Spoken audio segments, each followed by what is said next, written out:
So welcome to all. It's a pleasure and an honor to be here to this side event, Traditional Medicine at the Nexus of Climate, Biodiversity and Land Restoration. This event will focus on indigenous medicine and traditional medicine, and will be very connected also with the convention, with the Rio Convention. It's important to remind the convention because since the 1992, this three convention led the discussion on, let's say, biodiversity, climate, and land degradation, and of course, connect this with traditional knowledge is extremely important. And today, together with our speaker, we're going to go through this topic. And I think that is really a good moment to do that in this World Health Assembly, probably because we are rethinking also the shape and architecture of the global health system. And for this, we have to include also traditional medicine. So without further ado, I think that we can start. And I want to give the floor, first of all, to Ms. Cristina Romanelli, that is the WHO Global Traditional Medicine Center and Environmental Climate Change and Health Consultant and Director. And it's a pleasure and honor to have like Cristina here with us. And thank you very much also for the effort that you did for being with us. I will pass the microphone. Okay, I believe I have perfect. My own microphone. Okay. Thank you so much, Vito. Thank you for that kind introduction. Good morning, everyone. Thank you so much for joining us. It is such a pleasure to be here with you for such a timely discussion that is taking place on the Rio Conventions, particularly at the margins of the World Health Assembly and just ahead of the International Day for Biodiversity, which is actually tomorrow. So I can't think of a better time to hold this event. And I think it's especially important and valuable, actually, that we're bringing together the voices of such dedicated colleagues that I see here across the table, across the floor, that have been working across these spaces for such a long time. And I think all of us here know, and perhaps several of you in the room know, that there's no denying that we're confronting real converging ecological challenges. Those include, of course, climate change and biodiversity loss and ecosystem and land degradation, pollution, food insecurity, emerging infectious diseases, and a growing burden of chronic and non-communicable disease burdens. But governance systems, you know, the ones that are discussing at the World Health Assembly and in other forums, they often continue to address many of these issues in such fragmented ways. And whether but the bottom line is that whether we choose to recognize it or act upon it or not, the reality is that environmental crises are health crises. And our health ultimately depends on the stability and resilience of the ecological systems upon which we all depend for our survival, for our economies, for our health, for our well-being, for our livelihoods, etc. I think that one of the encouraging developments is that growing shift that we've seen, and Vito, I know that you can speak very much to this, toward more integrated approaches, such as One Health, such as Planetary Health, and toward more resilient oriented frameworks and prevention at source. In ways that focus more than they had in the past on responding to diseases, not on responding to diseases, but on addressing the ecological and the social conditions that generate health and resilience in the first place. And I know that we've talked about this even in the recent One Health conference that was held in Rome. So despite these seeds of hope, biodiversity is still far too often framed primarily as an environmental issue rather than a public health issue in policy spaces, despite the fact, and we all know this, that biodiversity actually does underpin food systems, nutrition, water security, medicinal resources, disease regulation, climate resilience, mental well-being, and broader social resilience in ways that directly and indirectly affect health outcomes. They also create increased vulnerability to climate shocks, as we're no doubt going to hear. They create additional pressures on those medicinal species that are so essential for human health. And they're also changing zoonotic spillover dynamics. And if there's one mantra I go by, is that we can't sustainably protect human health while simultaneously degrading the ecosystems upon which we depend. And I'm not saying this out of personal bias. You know, people that know me know that I've been working on the biodiversity and health nexus for well over 2 decades now. But it's not an opinion. The reality is that 1 in 4 premature deaths are attributable, at least 1 in 4, are attributable to entirely preventable environmental factors.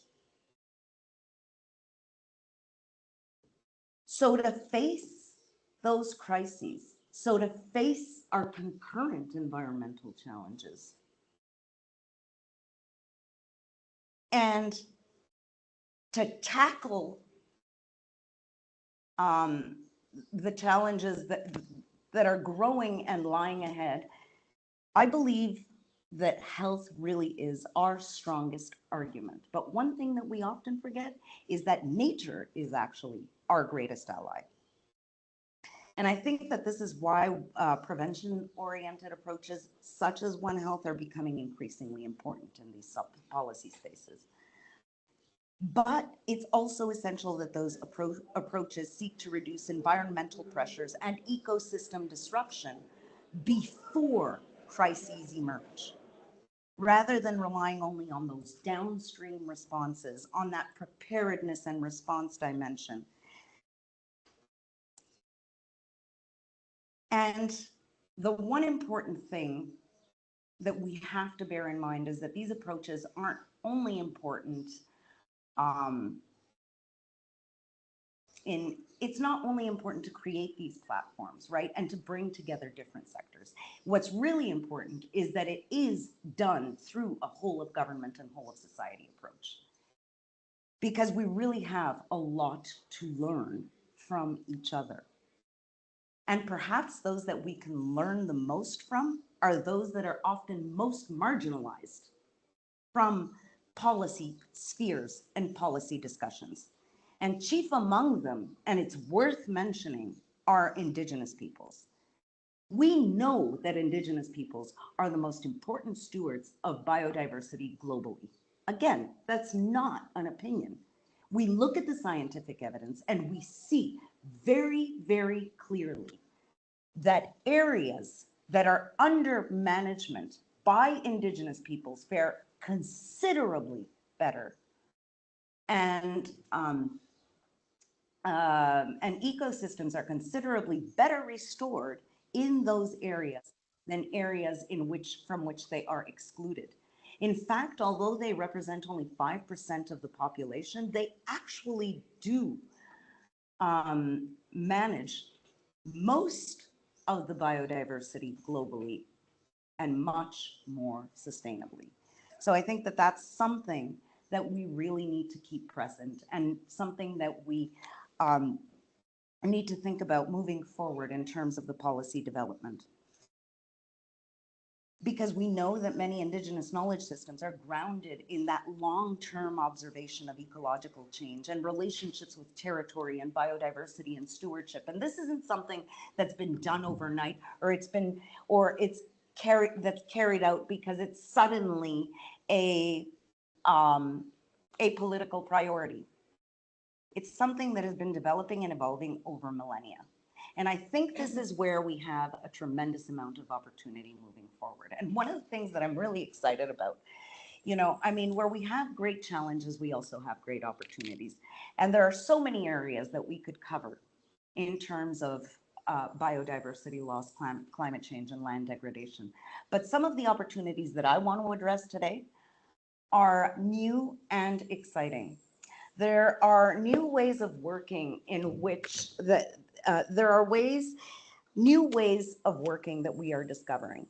And one of the most exciting developments, I think, over the past few years has been the creation of the Global Center for Traditional Medicine in 2023 within WHO. And why is this so exciting? Not only because traditional medicine is exciting and essential at the same time, but it's also exciting because we're discovering new ways of forming partnerships, new ways of doing things, ways that really place ecosystems at the center, biodiversity at the center, understanding that we would have no medicinal plants and no traditional medicine without biodiversity. It's the starting point. So all of the pressures that we are facing concurrently on those systems means that we are also losing the species, the very precious species that we ultimately rely on, not only for traditional medicine, but also for biomedical discovery. I'm just going to give it a second as I see there's some movement here. Movement is good. Could we close the door? Thank you so much. Wow. Well, I scared her off.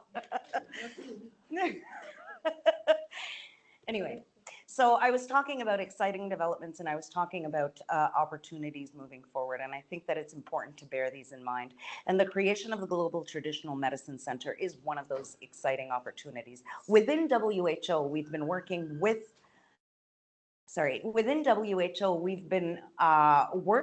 with other UN agencies, including the UNFCCC and the Convention on Biological Diversity for the better part of 2 decades. And through what was the Joint Work Program on Biodiversity and Health. And within that, we've also been working, of course, with Indigenous peoples and across the various areas that touch biodiversity and health. But in 2023, we gave some dedicated attention to examining how we could better work across the different UN agencies and with the different stakeholders in ways that are more equitable and that both safeguard biodiversity and human health concurrently. That led to the first global summit on traditional medicine, which was in 2024. And from that summit arose the Gujarat Declaration. If you haven't seen it yet, please do read it. There are some very important key messages there around planetary health, around biodiversity.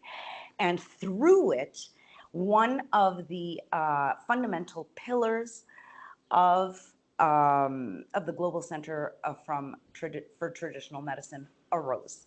And that is the pillar around biodiversity, Indigenous peoples, and traditional knowledge systems. And what was novel about the Gujarat Declaration and this new pillar that was created is that we thought, okay, we can't actually do business as usual and expect a different outcome. So we have to find new ways of doing things. We have to find new ways of working together. And we have to find more equitable ways of bringing in those marginalized voices. So I'm so incredibly excited to announce that we now have the very first WHO draft framework on respectful engagement with Indigenous peoples on biodiversity, health, and traditional knowledge systems. This is huge for WHO. And why is it such a big deal? Because this isn't something that WHO created in a vacuum. It's not something that the GTMC sat in its own corner and said, okay, this is the framework we're going to impose on people. It is a product, a true product of co-creation. We have brought these people around the table, decided to really listen and learn and create together. And I think for me, this is one of the most exciting developments and one of the most exciting things that we can be bringing to COP17, the Biodiversity COP17, and that will be taking place in Yerevan later this year. And if that weren't enough, we're actually also looking at how to work with Indigenous peoples to gather their case studies, to listen to them, respecting their rights. These rights-based approaches are absolutely at the center of all engagement that we have with them. And to say, how are you sustainably managing biodiversity in ways that simultaneously benefit health, benefit biodiversity and the ecosystems that we rely upon, and reduce our vulnerability to climate change or land degradation. So I know that I can get very passionate about this, and I could probably go on for the next 5 hours, but I'm also very keen to hear what our esteemed colleagues have to say, and very keen to engage with all of you in the discussion. Thank you.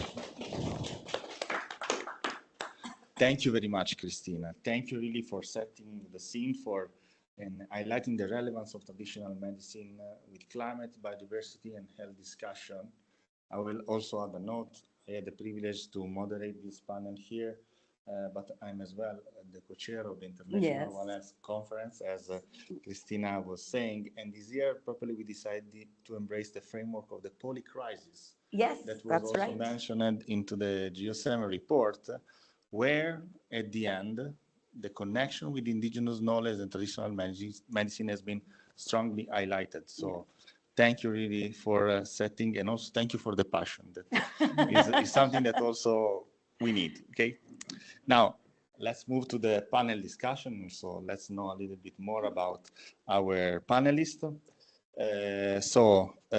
I will give the floor now to Mr. Gokul Rajendran, that is the founder of Govardhan and of the Global Indigenous Traditional Medicine Alliance. He's like really a passionate person that has made also this session possible. So a big round of applause for Gokul also for that. Thank you so much, everyone, for helping me do this, and thank you so much for the WHO team, Biodiversity team, WHO GTMC team. We have a lot of participants from online who's waiting here. Like we have Manjit ji from India from GTMC team already on here, and also we have the director itself here as well, and also a lot of participants from across the globe. You guys can chat in the meeting chat so that you guys can share information as well. So thank you so much for everyone for being here, the speakers, especially Dr. Naima. She has been a lot working and a lot of WHO like for over 28 years previously, and also we had Thomas from Geneva Forum. He is working on harmonizing nature to the UN. So and we thank so much for Dominica for taking the role for moderating the event. And yeah, thank you so much, Christina, for making it happen again. And she's having a lot of issues with her legs today, and still she managed to make it here. So thank you so much, everyone. So for me, this was a passion to make it happen. So I pitched it to WHO team, and then they said, yes, we can make this happen. This is something really important. And yeah, both teams came together. So the main goal of this was to showcase the main importance of how traditional medicine is important in the three Rio conventions, like UNFCCC, CBD, and land degradation. So as you all know, like we have been like people are all indigenous people are over there in these frameworks, and people are like they're advocating for their rights and all. But there was like a gap which I felt for me, because I was at the UNFCCC COPS, and I have seen indigenous communities ministries coming over there from African countries like Cameroon, Uganda, Chad, and everything, bringing their own indigenous medicinal plants. I hope you guys have seen as well some of this. If you have attended COPs, they have come to these venues with their indigenous medicine, and they have showcased that over there in their pavilions. So they have, like, for us, even in our environment ministry, we have like traditional medicinal section for traditional medicinal plants protection, conservation, and everything. But the main problem was the ministries were not able to connect to each other, or there was no framework in connecting these things together, which was the main problem that we faced. That's what we came up with this thing, to showcase that the main importance is like there is a link between everything from UNCBD, it's like biodiversity and traditional medicine, which is like really important, and comes to climate change efforts. In that, I would like to say like there's a lot of things that is being affected in traditional medicine. One thing is the potency of the drugs that we use is being like going away. We are losing drugs. We are losing traditional medicinal plants. We are losing some of the knowledge, and that is linked to the UNFCC part. And then comes to the land degradation in the CBD thing, UNCCD thing. That is mostly Dr. Mona will be saying about UNCCD land degradation part. So in that, mostly it is like the traditional medicines are the clinics of the forest. Like they, without them, you cannot recreate a like protect a environment. So that is a key important part to building the forest to come back with the biodiversity with it. So that's one of the main things that we saw, and we are in touch with the UNCCD Youth Caucus, who is also some of the one of the knowledge mobilizing partners for us, because we wanted to take this from this event to directly to these sessions by different partners. So we have University of Minnesota's School of Nursing as part of this, and also one organization NGO from Indonesia called GEO, and we have UNCCD, and I forgot the partner name. Sorry. So we have two more partners, which we are like working, because they were sharing with us the importance of uh, um, why we should like do this thing. So yeah, we have UN Chris as well, the UN University. So we have five partners who are mobilizing this knowledge. UN University, University of Minnesota, School of Nursing, and the Center for Planetary Health. And also we have GEO. It's one of the youth-led initiatives in Indonesia, which is working towards climate change, climate and health, and all that stuff. And also we have the UNCCD Youth Caucus, which is the land degradation of the youth. So we have messages from those people as well here. So I wanted to highlight that there's a very deep link between all these Rio conventions, and there is the presence of all this, but there's not a bridging between all this happening. So traditional medicine or indigenous medicine acts as something really, really important in bridging all this together, because it brings a value, and for the ministries or the peoples, they see the value to connect together to build something. So this is a really important nexus of partnerships together to make the bridging happen. So that's it from my side, I think. Thank you very much, Gokul. Now, let's go to Dr. Naima Alcacer, that is a global health independent expert and co-founder of the GITMA. So, Dr. Naima, the floor is yours. Thank you very much for being with us. Oh, okay. This is very high technology. Good morning, Sabah al-Khair. I'm very honored to be here for really, really bringing us together. I have met you first time in Sharm el-Sheikh. This was in 2022. The same thing with this passionate, very passionate lady who has really given a comprehensive background, I have to say. I just give you, because some of my points were raised to the question already being answered. So it's beautifully put, and also including of where we are. My background, I have to say something, talking about the indigenous people, talking about local people. I come from a country, small, called Bahrain. And my family, my grandmothers, we observed that there is something that will protect our health before we get into the medicinal. Yes. So that's why I always think of traditional healing and medicine, because there's a lot of healing, soul healing, through prayers, through whatever Yes, meditations. But also, we were taught, for example, every morning you must take one spoon of berry, and always my grandfather said, natural honey, not any honey, not the ones from the shelves. So that was a very kind message that always mind boggled us. So that's one thing. The other thing on how to prevent something to happen. There is some, from the herbs, they were always trying to seek, and we are a small country, so they were imported to give to the children in order their gastrointestinal system does not this. So that's part of the preservation of those herbs, which is becoming less and less. I'm going to give practical walk the talk issues. Another aspect that was always told us, when you are sick, there are traditional healers. When I entered, my background in nursing midwifery, they were immediately, because our program was modeled, I have to say it, based on the Western. So immediately was all saying, no, no, no, no, no, no. And you wonder, so all these tradition that our families were taken to teach us through generations, it's now no, because you have to take medicines that have been produced in certain industries, blah, blah, blah.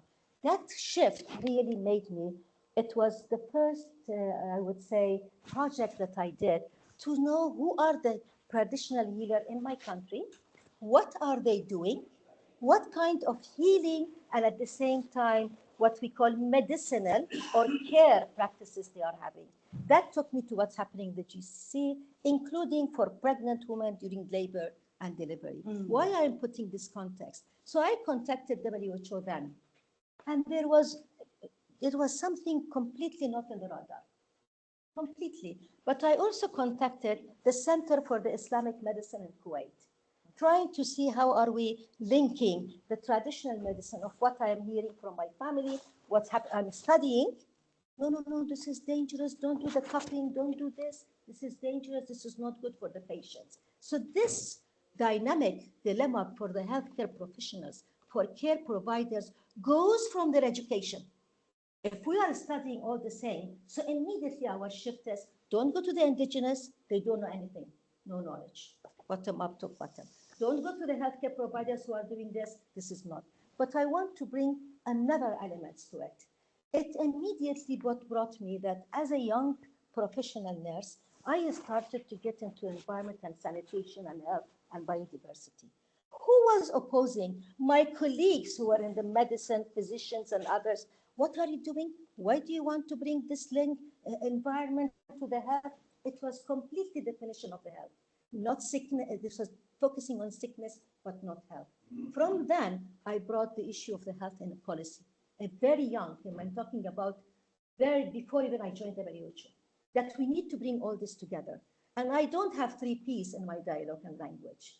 I worked in difficult countries such as Iraq, Sudan, Egypt, Lebanon, Libya, and always I brought the 4 partnership. 4 Ps, not 3 Ps, because 4 Ps, people-centered. Now we talk about people-centered. I did this in Iraq as a health for peace, but also protecting the local people, bringing local people to the table. You will tell me how? They will decide who should be represented, not necessarily health professionals. It could be a religious man. It could be someone who is the head of this. That was people, public-private partnership.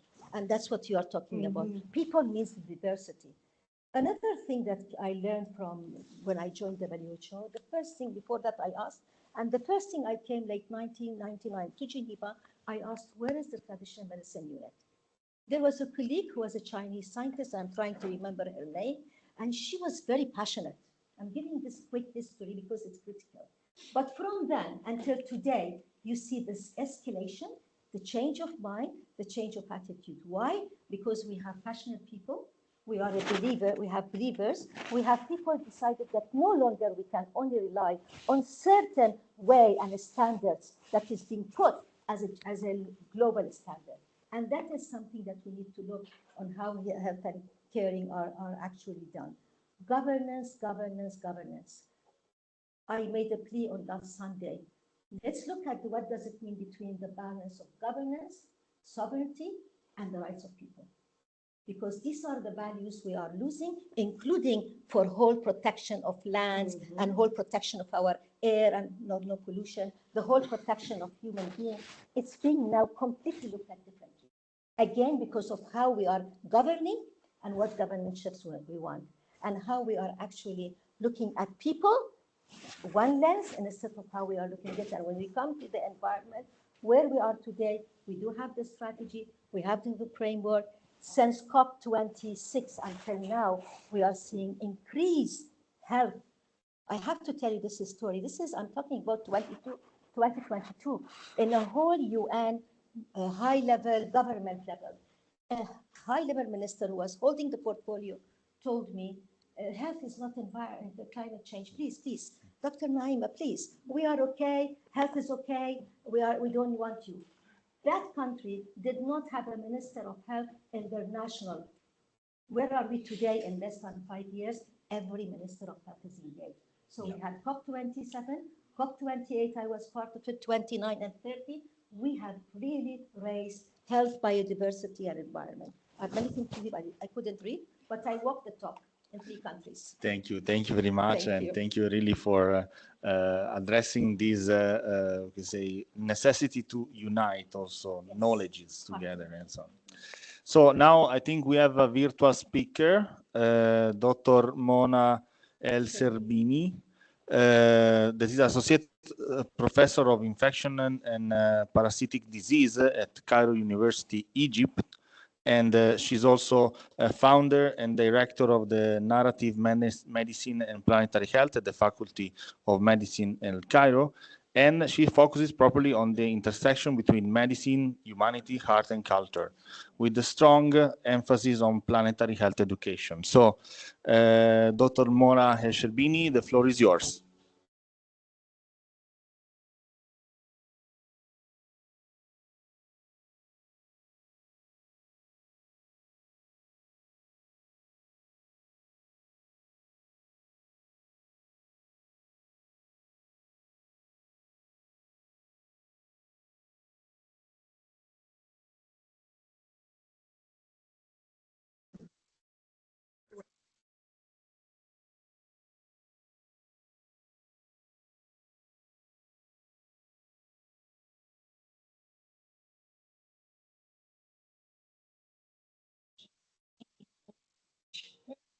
Degradation of the Earth's living systems